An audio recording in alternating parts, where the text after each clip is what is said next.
Path of Exile 2 is just around the corner, and if you're a new player and you feel daunted stepping into a new franchise, or you've tried Path of Exile 1 and felt it wasn't for you, then I'm here to tell you 10 reasons why Path of Exile 2 is going to be a much smoother experience for newcomers without sacrificing the depth and complexity of the endgame that PoE lovers have traditionally loved over the years. So kicking things off, number 1, easier passive tree resets. Path of Exile's passive skill tree is often a big barrier to entry for many newcomers, and in PoE 1, passive tree refund points were limited to around 20 refund points for completing the main story, and then you could only reset passive points via a rare currency called the Orb of Regret. What this resulted in was a punishing system that encouraged newcomers to follow build guides that preventing them from experimenting freely, because if you messed up your passive skill tree, often it'd be easier to reroll a fresh new character, which is pretty punishing. Well, now in PoE 2, the passive skill tree can be fully refunded via gold as early as Act 1, which means newcomers are allowed to make mistakes, experiment, and just have fun without following a build guide. Number 2, simplified skill gems. In Path of Exile 1, a big pain point for new players was the skill gem socketing system. Skill gems had an associated color and had to be socketed into specific gear with the same color sockets. This meant you were limited by farming the right gear, the right socket number, and colors just to use your abilities. This meant that trying out new skills and new combinations of skills with support gems always had a limitation as to what gear you had. Well, in Path of Exile 2, skill gems are no longer tied to your gear. They instead are character based, and not only that, but they drop in an uncut form, so you can use them to unlock any new skill you desire. This makes it much more inviting to try out new skills, new supports, and new buffs within the game without being hamstrung by the sockets on your gear. Number 3, in-game skill videos. Path of Exile 1 often relied on you getting information from third-party websites, using guides or watching videos to understand what a skill does. Along with the unforgiving passive skill tree system, this felt really constricting, as not only did you not intuitively know what something did, but you were scared of trying it with new passive nodes to augment it because it then punished you for choosing it. Well, no longer. PoE 2 has video demonstrations with voiceover for each skill, so you know exactly how a skill will look and behave before you choose it. Number 4, crafting made easier. Crafting in PoE 1 was a nightmare for newcomers. Not only did you need to understand how itemization worked in terms of prefixes and suffixes, but then you also needed to understand various currencies used to upgrade each item. And then on top of that, crafting drops felt rare in PoE 1, especially in the early game, meaning you were encouraged to save them for the end game. And then as a result, you didn't learn how they were used because they were just sitting in your stash until later on. Path of Exile 2 tackles these issues by making crafting drops much more abundant, especially in the early game, so you can enjoy using and understanding these currencies right from the get-go. Number 5, less bloat.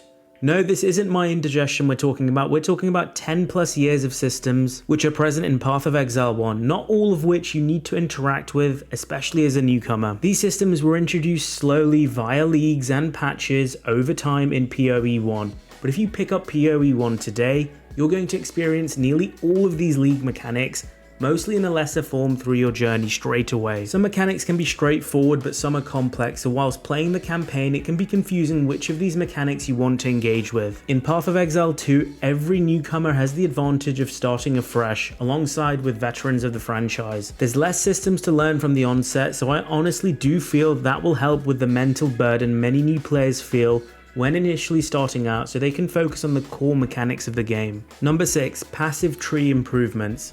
So we've already talked about passive tree skill resets, but in PoE 2 there are even more improvements to the passive skill tree. Life nodes which improve your HP are no longer found abundantly on the passive skill tree, they're a lot more rare. These life nodes were often mandatory to pick up with builds to help you survive the endgame, so if you didn't pick them up, your character was screwed. Now in PoE 2, life increases are more tied into your character level and gear, meaning you can focus on getting more exciting nodes on the passive skill tree, and you're not punished if you don't pick up those nodes. Stat allocation within the passive tree is another major change. Skill gems and gear often have a stat requirement, and in PoE 1, if you needed a stat, you often needed to traverse large parts of the passive tree to obtain them. In PoE 2, there's now a greater element of customization which will help combat this. You can now pick the stat you want as you pick each small passive node, meaning you can quickly fix your stat distribution. You no longer need to travel 10 to 15 nodes until you get that strength bump you were looking for. You can just instantly pick that passive node and change the stats you want. Number 7. Better controller support. PoE 1 on controller felt janky and much less precise than using mouse and keyboard, and for a lot of newcomers that can be a huge barrier for getting into a new game. Not only are you learning new systems, but you're learning a new input method. Path of Exile 2 has addressed that. It has a newly revamped controller system designed by a dedicated team that will offer more precision and control than ever before. It's going to feel so nice playing PoE 2 on something like the Steam Deck or console, and that will make it attractive to a lot more newcomers. Hopefully, inventory management has also been addressed using a controller, and then we could really be onto a winner here for controller and console players. Number 8. Combat overhaul. PoE 1 combat often felt punishing, especially for newcomers, as both visual and audio feedback cues for attacks weren't the best. The combat in Path of Exile 2 feels more responsive thanks to improved visuals and sound design. Enemies telegraph their moves more clearly, giving beginners time to react and learn without feeling overwhelmed. In addition to this, in PoE 1, when using an animation, you are often locked into it, but in PoE 2, we will now have roll cancelling, whereby you can roll and cancel your attack animation, allowing you to respond to an incoming attack way easier and react in real time, making it feel much more fluid and dynamic. This one change makes combat so much more forgiving, especially for newbies. Number 9. In-game market. For the longest time in Path of Exile 1, up until the latest league, there was no market to exchange the hundreds of currencies in the game. So many players who have previously tried PoE 1 wouldn't have used this system. This meant players had to rely on third-party websites to engage in efficient trading of materials, which is just another barrier for newcomers. Well, Path of Exile 2 will have a dedicated currency exchange system, and actually this is the system that inspired PoE 1 to have currency exchange as well. It's going to allow you to list and trade various currency items, and the best thing about this exchange is that it allows for asynchronous trading, meaning you can set up a trade in the ratio that you want and then log out, or you can go and play some maps and then come back and find your order fulfilled. It's going to save a ton of time. I'm a huge advocate for having features like this or an LFG within the game itself rather than relying on third-party websites. Number 10. No meta yet. Path of Exile 2 marks a reset for the franchise.